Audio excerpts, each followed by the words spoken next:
திமுக துணை பொதுச் செயலாளரும் தூத்துக்குடி பாராளுமன்ற உறுப்பினருமான கனிமொழி கருணாநிதி பிறந்த நாளை முன்னிட்டு மாநகராட்சி மேயர் ஜெகன் பெரியசாமி ஏற்பாட்டில் முதியோர் இல்லத்தில் மதிய உணவு வழங்கப்பட்டது. திமுக மாநில துணை பொதுச் செயலாளரும் தூத்துக்குடி பாராளுமன்ற உறுப்பினருமான கனிமொழி கருணாநிதி பிறந்த நாள் விழா இன்று தமிழகம் முழுவதும் வெகு சிறப்பாக கொண்டாடப்பட்டு வருகின்றது. இதேபோல் தூத்துக்குடி மாநகராட்சி மேயர் ஜெகன் பெரியசாமி ஏற்பாட்டில் எட்டயாபுரம் சாலையில் உள்ள ஜெகன் ஜீவன் முதியோர் இல்லத்தில் உள்ள முதியோர்களுக்கு மதிய உணவு வழங்கும் நிகழ்ச்சி நடைபெற்றது. அப்பொழுது முதியோர் இல்லத்தில் உள்ள அருட்சகோதரிகள் மற்றும் முதியோர்கள் தூத்துக்குடி பாராளுமன்ற உறுப்பினர் கனிமொழி கருணாநிதி நீண்ட ஆயுளுடன் செல்வ செழிப்புடன் வாழ பிரார்த்தனை செய்தனர். மேலும் இல்லத்தில் உள்ள முதியோர்களுக்கு மாதத்தில் முதல் நாள் அறுசுவை உணவு வழங்கும் மேயர் ஜெகன் பெரியசாமி மற்றும் குடும்பத்தினருக்கும் சிறப்பு பிரார்த்தனை செய்தனர். ஒவ்வொரு மாசமும் மாசத்துல முதல் நாள் நல்ல சாப்பாடு வாங்குறீங்களா சாப்பிட்றோம், அதுக்காக அவங்களுக்கு நன்றி.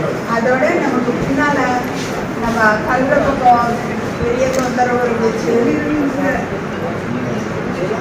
அது அங்கே நமக்கு தேவையான மண்ணிலும் வேண்டிக்கிட்டோம். எத்தனையோ இடத்துல கேட்டும் நம்ம கிடைக்காம கடைசியா ஜெகன் சாரு அப்படியே அவங்க வீடு மாதிரியே நினைச்சிட்டு எல்லாத்தையும் கொடுத்து விட்டாங்க.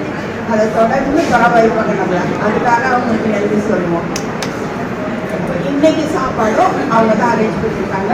அதோட இந்த மகளிர் மன்றத்தோட எல்லாரையும் கூட்டிட்டு வந்து உங்களெல்லாம் பார்த்து உங்களுக்கு கனிமொழியோடைய பிறந்த நாளுக்காக அவங்களை சந்திக்கணும்னு வந்ததுக்காக ஒவ்வொருத்தருக்கும் நன்றி சொல்லுவோம். கடவுளுடைய எல்லாரையும் ஆசீர்வதிப்பாங்க. தொடர்ந்து மாநகராட்சி மேயர் ஜெகன் பெரியசாமி தலைமையில் முதியோர்களுக்கு மதிய உணவு வழங்கப்பட்டது. இந்த நிகழ்ச்சியில் மாநகர செயலாளர் எஸ்.ஆர். ஆனந்தசேகரன், மாநகராட்சி சுகாதார குழு தலைவர் சுரேஷ்குமார், துணை மேயர் ஜெனிட்டா, மாவட்ட அவைத்தலைவர் செல்வராஜ், மாவட்ட துணை செயலாளர் ஆறுமுகம், மாநகர மருத்துவ அணி அமைப்பாளர் அருண்குமார், மண்டல தலைவர்கள் வழக்கறிஞர் பாலா, நிர்மல், அன்னலட்சுமி, முன்னாள் மேயர் கஸ்தூரி தங்கம், மாமன்ற உறுப்பினர்கள் கீதா முருகேசன், ஜாக்லின் ஜெயா, செல்வகுமார், முன்னாள் மாமன்ற உறுப்பினர் ரவீந்திரன், வட்டச் செயலாளர் வழக்கறிஞர் சதீஷ்குமார், பகுதி துணை செயலாளர் ரேவதி உள்ளிட்ட ஏராளமானோர் கலந்து கொண்டனர்.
செய்திகளை உடனுக்குடன் தெரிந்து கொள்ள உங்கள் கரம் டிவியை சப்ஸ்கிரைப் செய்யுங்கள். அதோடு பெல் பட்டனையும் கிளிக் செய்யுங்கள்.